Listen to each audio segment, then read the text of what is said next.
Howdy, Yellow Jacket fans, and welcome to the Yellow Jacket Football Show. I'm Carl Gurgis, my sidekicks, Coach James Gage with the Yellow Jackets. Last Friday at Memorial Stadium, final score, heartbreaking loss to Strake Jesuit, 42-43. Well, Memorial was not the place to be if you had a weak heart or any other problem that might be related to any medical conditions. Even with the loss, we had a lot of positive results.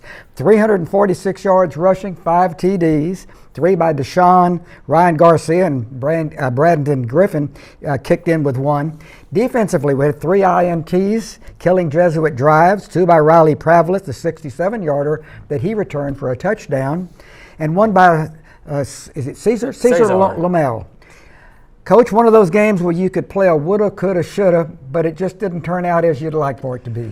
Yeah, that was the definition of a gut-wrenching loss. You know, we lead by 2 scores almost the whole entire game, and then a couple things didn't go our way, and you got to credit Strake Jesuit. They made the plays that they had to make in order to win the game, and we just didn't. But my message to the team was those are the types of games that Alvin needs to play in. Those are the types of games that you learn from. And the last piece of the puzzle is learning how to win. And if you're always playing in 30-point wins or 30-point blowouts where you're losing, you're not really learning much from those games. So for our kids to get to play in a tight ball game against a good football team, I think our kids finally realize that, hey, we can play with some of those people. And so, again, the last piece of the puzzle is learning how to win. And so that hopefully will help us, next time we're facing that situation. Hopefully we've learned from it and we learn how to finish. Well, as we said, there's a lot of good that happened in the game, too, and you're going to have highlights that we're going to show the folks in just a second. Stay with us. We'll be back in a few moments with Coach Gage and the highlights of last Friday night's game. Well, Coach, we're back live, so I know that we've got a lot of activity that you'd like to show and share with the fans, so why don't we get into the highlights? I had a lot of great plays the other night. Let's take a look at them. All right, we'll start on the offensive side of the ball. This was, I believe, right before the end of the first half. They started kind of pinching and diving at just trying to create piles, and so we kind of spread them out into a new formation. And then we, obviously handing the ball off to Deshaun right there. He hits a great cut, gets a great block by Finn Matting on the nose, and then y'all hear Meza right there gets on the backside linebacker and cuts him off, and then Deshaun with the great vision, he makes the one cut and then accelerates. He makes number 12 miss right there, and that's kind of becoming a pattern for him is to make one guy miss and score a touchdown. Who is 76 now? So that's Yahir Meza. He's a junior offensive line left guard for us. He started every game last year as a sophomore. He actually started the game against Dulles here 2 years ago as a freshman. So he started 1 game as a freshman, started 10 games as a sophomore, and he's now played 5 games this year. So he's 16 games into his high school career, and he's getting better and better every time he steps in. It's obvious there. He stayed with that block for about 6 or 7 yards. Yeah, he was actually voted by our coaches as the offensive player of the week this week. So probably played his best game he's played so far. All right, this was our first touchdown. Strake went on about a 13-play, almost 6-minute drive, and we responded back, and they were again taking away the inside, and so this was an opportunity for us to get the ball outside, and so Braden turns around and hands it to 22. That's Ryan Garcia, one of our junior running backs. Gets a great block by Cole Ernst, gets a great block by Ryan Gohagen, and then gets a great block by Joseph Palermo on the perimeter there. And so, we felt like we could get the ball on the perimeter a little bit, get it on the edge, as long as we got some blocks out there. And those 3 guys come up with key blocks, and then Ryan does a great job making the last little cut right there and getting in the end zone. So, you couldn't write that one up any better. No, and that's, again, when teams are taking away the inside, we got to find a way to get the ball outside. And so this kind of opened up the inside for us moving forward, just being able to have the threat of getting it outside.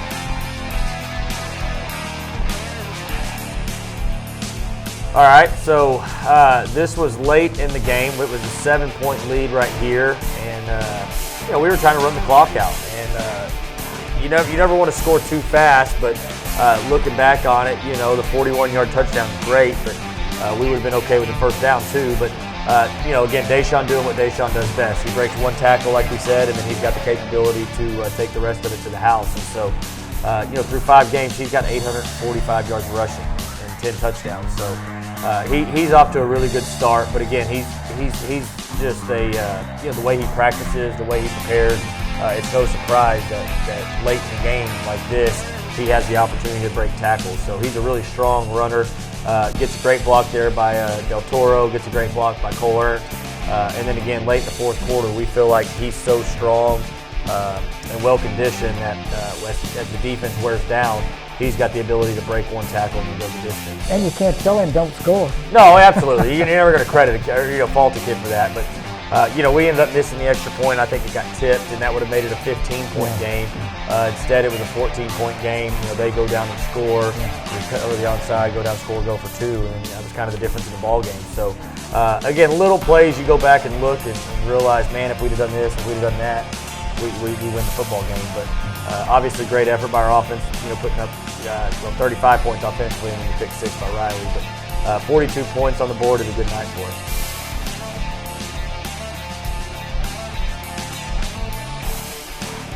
All right, so this was Deshaun's second touchdown here.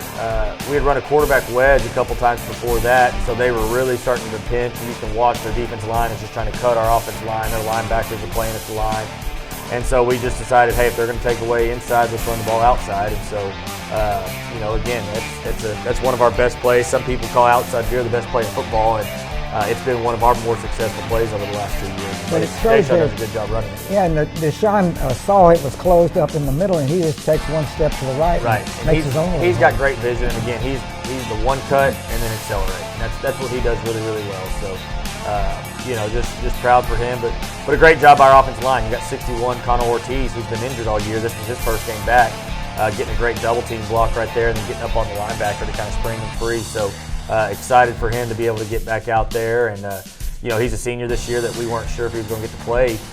But for him to be able to get back out there and kind of get back in the swing of things, that was a good experience for him. All right, this was Braden's touchdown. This was just quarterback sneak, just wedging it in there. We felt like we were better up front than they were defensively, and so we just decided that we are going to, wedge them. And we did that. Actually, we did this 3 times in a row. We started at the 16. We wedged it for about 9. We wedged it for about 4, and then we wedged it in the end zone right there. So just a really good job by our offensive line, firing out, staying low, and then Braden just kind of disappearing into the end zone. So defensively here, this was the big play of the week. You see number 7, Hunter Kneifel comes across, knocks the ball down. He was actually mad at himself. It looks like he's dancing, but he was mad at himself that he didn't intercept it, and he tipped it right to Riley Pavlis. So a great job by Riley, catching the tip and being able to see right here, the ball just kind of goes into his lap, and then the rest is history. So he kind of cuts it back. He realizes that there's a bunch of big offensive linemen out there that he thinks he can outrun, and so he takes a good angle and gets to the sideline and he did. And gets the end zone. So just a great play by him. Big play for us. This gave us the lead, and then they actually got a personal foul on the PAT, and so we onside kicked it and got to recover the onside kick and pushed it and then scored again and made it a 2-score game. So this was kind of the change of the momentum early on, and this kind of gave us the momentum for 3.5 quarters. All right, so their quarterback, number 8, he's a good football player. They throw it a bunch with him, and rightfully so because he throws the ball good. But the one thing he does a really good job is expanding the play. He gets out of the pocket and makes plays with his feet, not necessarily running, but just allowing his receivers to run and get open. And so Nathan Hicks right here, senior 43, comes off the edge, gets through the block, and gets enough pressure on him before the receivers become free on the back end. And so hard to see it from the tight end, but from the wide angle, our corners and safeties did a really good job covering up their receivers. And so, we felt like the difference in this year versus last year is we got a little bit more pressure on him. Last year, we didn't get much pressure on him at all, and he was kind of able to stand back there and throw it all over the field. But he did have a good night throwing the ball, but we got more pressure on him, especially kind of the second and third quarters. We got after him pretty good. So this was a big play. Score was 29-14, and there was about 15 seconds left before the half. We knew we were getting the ball in the second half, so we felt like if we could get a stop, we had a chance to kind of put them away. And so Riley Pavlis, again, he does a great job accelerating and kind of just going up and getting that ball right there.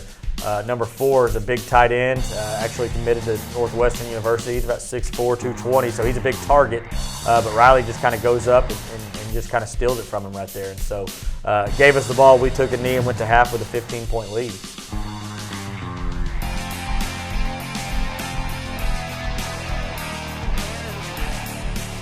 So this is the surprise onside right here. Again, this was after a personal foul. After a personal foul, we moved it up to the 45-yard line, and I told our special teams guy, hey, let's onside it here. And if they get it at the 30.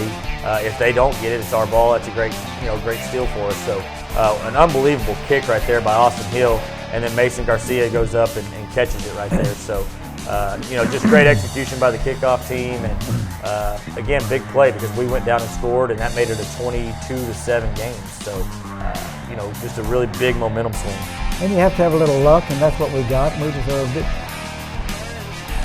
Oh, absolutely. Yeah, absolutely. So this is a block PAT. This was, they recovered an onside kick to start the second half, and it went from a 15-point game. They scored. They were going to try to make it an eight-point game, but we blocked the kick and kept it at 9 points, which is huge because it kept it a 2-score game. So that's a sophomore, Zane Bailey. That's one of our sophomore defensive end. He plays baseball here as well. But he did a good job just kind of timing it perfect, got through, and then got his arms up. Yeah, he just got in the perfect position there.